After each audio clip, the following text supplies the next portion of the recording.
Sichuan style mapo tofu ချက်နီမင်္ဂလာပါရှင် Our Kitchen Story ကနေကြိုဆိုပါရစေ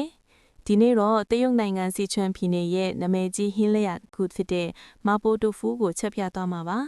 ဒီဟင်းရဲ့ထူးခြားချက်ကတော့ထုံဆက်မွေးပြီး tofu ရဲ့နူးညံ့မှုနဲ့အသားရဲ့ကြွရွံ့မှုကိုတကိုင်နဲ့ခံစားရမှာပဲဖြစ်ပါတယ်အရင်ဆုံးအမွှေးကင်များပြင်ဆင်ရအောင်တေစီချွန်ငရုတ်ကောင်းမုံ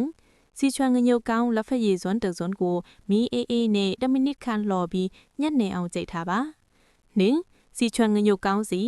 60မီလီလီတာတဲကိုစီချွန်ငရုတ်ကောင်းစားပွဲတင်စွန်းနှึกစွန်းထည့်ပြီးမီးအေးနဲ့2မိနစ်ခန့်ချက်ပါပြီးရင်အစိတ်လေးကိုစစ်ထုတ်ပြီးစီကိုပဲတီးတန့်ဖယ်ထားပါတောင်းအတီးအရွက်မွာကျက်သွန်ဖြူငါးမွားနဲ့ချင်းလက်ဖက်ရည်စွန်းတစွန်းခန့်ကိုညှက်အောင်ကြိတ်ထားပါကျက်သွန်မီကိုအဖြူပိုင်းနဲ့အစိမ်းပိုင်းခွဲလီးထားပါအရေးကြီးတော့ပါဝင်ဖြစ်စီအချင်းဖောက်ထားတဲ့ပဲနတ် fermented black beans စားပွဲတင်စွန်းနှึกစွန်းနဲ့စီချွန်ပဲငပ်ပြီးဒိုဘန်ကျန်တို့ကိုဓာတ်နဲ့ညှက်နေအောင်လှီးဖြတ်ထားပါဒါမှအရသာဒီ sauce တဲ့စိတ်ဝင်မှာပါတိုဖူပြင်ဆင်ပုံဒီဟင်းအကွာပိုးသားတိုဖူ silken tofu 960 g ကိုသုံးပါမယ်တိုဖူကိုဒလုတ်စာအတုံးလေးတွေတုံးပေးပါ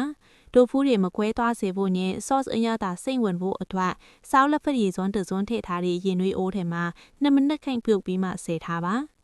စားချက်ချစို့တဲအိုးကိုအပူပေးပြီးစီစားပွဲတင်စွန်းနှစ်စွန်းထည့်ပါဝတ်သားချီသား100 g ကိုအယောင်ပြောင်းတဲ့အထိချက်ပြီးခက်ထက်ဖယ်ထားပါနေ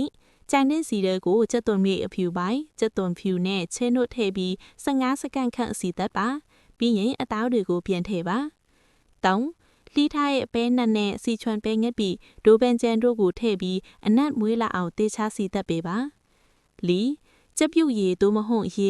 230 မီလီလီတာကိုလောင်းထည့်ပါပြီးရင်ငရုတ်သီးမှုစားပွဲတင်စွန်းတစွန်းနဲ့ငရုတ်စီလက်ဖက်ရည်စွန်း2စွန်းနဲ့စီချွန်ငရုတ်ကောင်းစီလက်ဖက်ရည်စွန်းတစွန်းတို့ထည့်ပြီးမှွေပါငါအခုတိုဖူးတွေကိုထည့်ပါတိုဖူးတွေမကြေသွားစေဖို့ဇွန်းနဲ့ခတ်ဖော့လီပဲသွန်းပေးပါမီးအလယ်မှ2မိနစ်ခန့်ချက်ပြီး sauce ကိုစုပ်ယူပါစေ6အရသာအမြတ်သာအောင်တကြားလက်ဖက်ရည်စွန်း2စွန်းနဲ့ပဲငက်ပိဖလာရည်လက်ဖက်ရည်စွန်းဒီစွန်းထည့်ပါ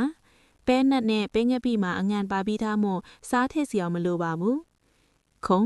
အာလူးမှုတ်ရည်မှုတ်တစွန်းနဲ့ရေတစွန်းကိုလောင်းပြီး sauce ပစ်လာအောင်လုပ်ပါနောက်ဆုံးမှာနှမစီလက်ဖက်ရည်စွန်းတစွန်းထည့်ပြီးမီးပိတ်လိုက်ပါသုံးဆောင်ရန်ပြင်ဆင်ခြင်း